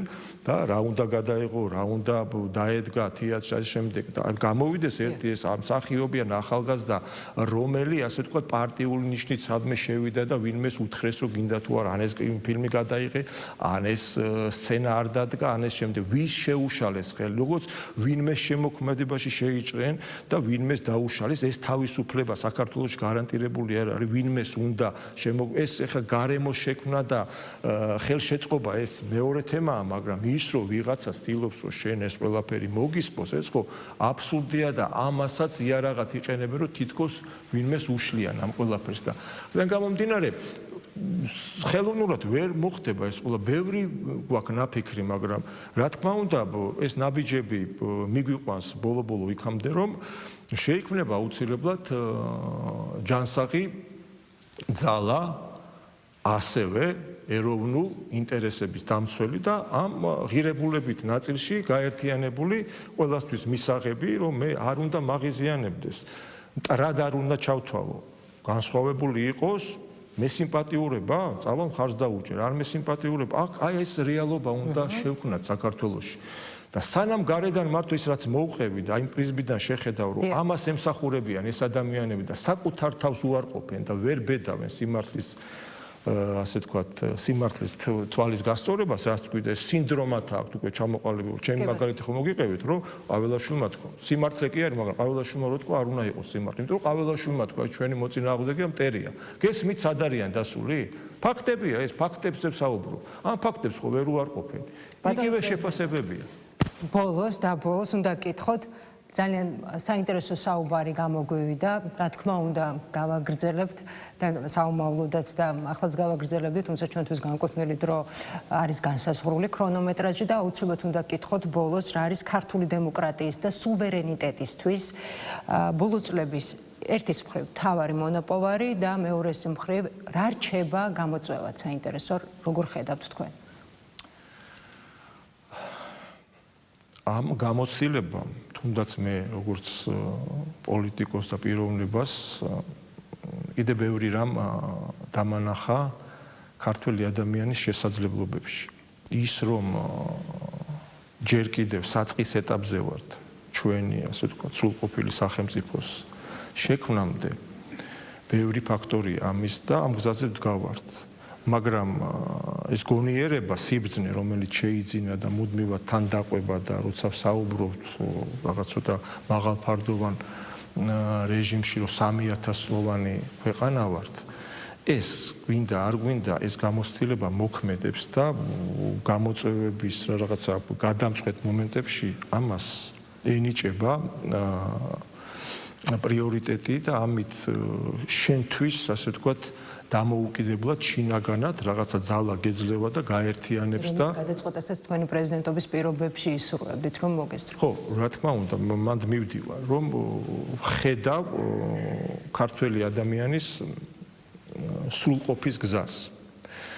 ამისთვის ჯერ თუ დავაკვირდებით იმ პროცესებს, რაზეც მე ვისაუბრე, ჩემის აზრით, რომ შევაფასოთ, რომ სრულყოფილ ქვეყანად ვიყოთ უკვე წარმოდგენილი, ჯერ ვიტყოდი, რომ აი საბავშვო ბაღის ასე ვთქვათ, მდებარეობაში ვართ, იქა ვართ ჯერ, მაგრამ მჯერა ქართველი ადამიანის შესაძლებლობების და ამაზე მაქვს საუბარი, რომ და ეს დღევანდელი ხელისუფლების პოზიციონირება იძლევა იმის საშუალებას, რომ ჩვენ კიდევ უფრო წინ წავიდეთ, განვითარდეთ და გავძლიერდეთ და აი მარტივენაზე რომ აუხსნათ ჩვენ საზოგადოებას, რა გვინდა, ხო, შევქმნათ ისეთი გარემო, სადაც ოჯახებზე ხო გვაქვს აქცენტი აღებული, რომ საქართველოში ახალგაზრდა, ხო, მოზარდი ისეთი პირობები შევქმნათ, რომ ვინ გვინდა, ხო, ეს სახელმწიფო დაიცვას, როგორი პიროვნება უნდა იყოს საქართველოს მოქალაქე, ხო? ჩემის აზრით, ეს საგზაო რუკა უნდა იყოს ყველასთვის კარგად გასაგები მისი აღზრდის, ხო? რა გვინდა, ხო? უნდა იყოს პატრიოტი, ეროვნული, განათლებული, ცოდნაზე ორიენტირებული, თანამედროვე, ასე ვთქვათ, ცოდნის და ტექნოლოგიების გამზიარებელი, ამავე დროს პასუხისმგებელი, ჯანმრთელი, ოჯახის მოყვარული, აი ეს პორტრეტად რო ჩამოვაყალიბოთ, ეს საგზაო რუკა შევქმნათ ისეთი, რომ ესეთი პიროვნება მივიღოთ და ამაზე ვიზრუნოთ, რომ ამ პიროვნებების, ასე ვთქვათ, აღზრდისთვის დავხარჯოთ ენერგია და ეს პიროვნება იძლევა შემდეგ პასუხისმგებლობას სახელმწიფოს დაცვის და განვითარების და კიდევ უფრო გაძლიერების. ეს თუ არ იქნება, ეს პოზიციონირება, რომელსაც დღევანდელი ხელისუფლება დღეს ვახორციელებთ, ამის გარეშე შეუძლებელია, იმიტომ რომ ხვალინდელი დღე ის ადამიანი, ვინც მე უნდა შემცვალოს, მე ესე წარმომიდგენია, რომ ეს ადამიანი უნდა იყოს, აი ეს კომპონენტები რაც ჩამოვთვალე, ამისთვის უნდა იზრუნოს სხვადასხვა სფეროებში, ასე ვთქვათ, სხვადასხვა სფეროს წარმომადგენლება, სფეროებიც უნდა განვითარდეს და უნდა მივაწოდოთ ამ ადამიანს შესაბამისი ცოდნა იმისთვის, რომ მან შეძლოს მისი, ასე ვთქვათ, ნიჭის სრულყოფა. და იყოს სრულყოფილი საქართველოს მოქალაქე. ჩვენ კიდე განსხვავებული ხო ადამიანს ეხება და ადამიანის განვითარებას და ყველას აქვს ეს გზა, პროფესიონალური გზა, რომ თავისი ნიჭის მიხედვით განავითაროს, მაგრამ ჩვენ კიდე განსხვავებული ვართ. ჩვენ განსხვავებული ვართ ყველასგან, იმიტომ რომ ჩვენ პატარა სახელმწიფო ერი ვართ, რომელსაც მონათესავე ერი არ აქვს. გვაქვს დემოგრაფიის პრობლემები. ჩვენ ვერ მივცემთ ჩვენ თავს საშუალებას იმისას, რომ აქ აღზრდილი ადამიანი წავდეს სხვა თავისუფლება კი არის, მაგრამ იმდენად უნდა იყოს ეს შეგნებაზე დამოკიდებული, რომ ამ თავისუფლებას, ამ ცოდნას, ამ განვითარებას მუდმივად თან ახლდეს სამშობლო. წარმოუდგენელი, იმიტომ რომ სამშობლოსთან ბმაში უნდა იყოს ეს ახალგაზრდა და ეს პიროვნება. ამის გარეშე, რა თქმა უნდა, გაგვიჭირდება. არსებობენ ადამიანები, ხო ცოტა აღრეულია, დღეს ნელ-ნელა წყნარდებით და ამ გზაზე უნდა დავდგეთ. ამაზე უნდა გქონდეს საუბარი და რაზეც ყველაზე დიდი დრო დაუთმე სამწუხაროდ მოცემულობა, ეს სინდრომი, რაც თქვენ იკითხეთ, ეს სინდრომი საიდან არის წარმოშობილი, ხო ვხედავთ და მასთან უნდა გავაგზავნოთ პაექრობა. შეიძლება ხვალ ისე მოხდეს ეს სიტუაციები შეიცვალოს და მათ გადაწყვეტონ არა კონფრონტაციის და არამედ ურთიერთობისა, როგორც სხვა დამოუკიდებელ ქვეყნებთან აქვთ ჩვეულებრივ პროცესში. ჩვენ ამისთვის ვიბრძოლებთ და არ დავთმობთ. ეს უნდა იცოდეს, ეს ვიცით კიდევაც და უნდა იცოდეს ჩვენმა საზოგადოებამ, რომ ჩვენ ამისთვის მზათა ვართ, არ ვთმობთ თქვენთან ერთად. და ამიტომაც შეგვიძლია რომ ყარად ვიყოთ, მაგრამ ეს მუდმივი პროცესია, ყველაფერი ცვალებადია, ამიტომ ის რომ დაწყნარებული იყოს ან ხელისუფალი, ან რომელიმე, ასე ვთქვათ, საზოგადოების წარმომადგენელი, რომ ყველაფერი კარგად არის, ხვალ იქნება კარგად, ესეთი მიდგომები უნდა გავწიოთ გვერდზე, აი თქვენი კითხვის არ იყოს, რა ესე თუ იზავენ რა ვქნათ ჩვენ, არა. ჩვენ ეს მუდმივი განვითარების პროცესი უნდა დავნერგოთ საქართველოში და მუდმივი განვითარების პროცესში უნდა ვიყოთ ჩართული თითოეული, ასე ვთქვათ, მოქალაქე ამ ქვეყნის. აი ეს არის ჩემი ხედვა, რომ მინდა რომ ესე ჩამოყალიბდეს და ყველას ჰქონდეს, ყველა მოქალაქეს განვითარების საშუალება. ძალიან დიდი მადლობა საინტერესო საუბრისთვის, ძალიან დიდი მადლობა იმისთვის, რომ დაგვით met dro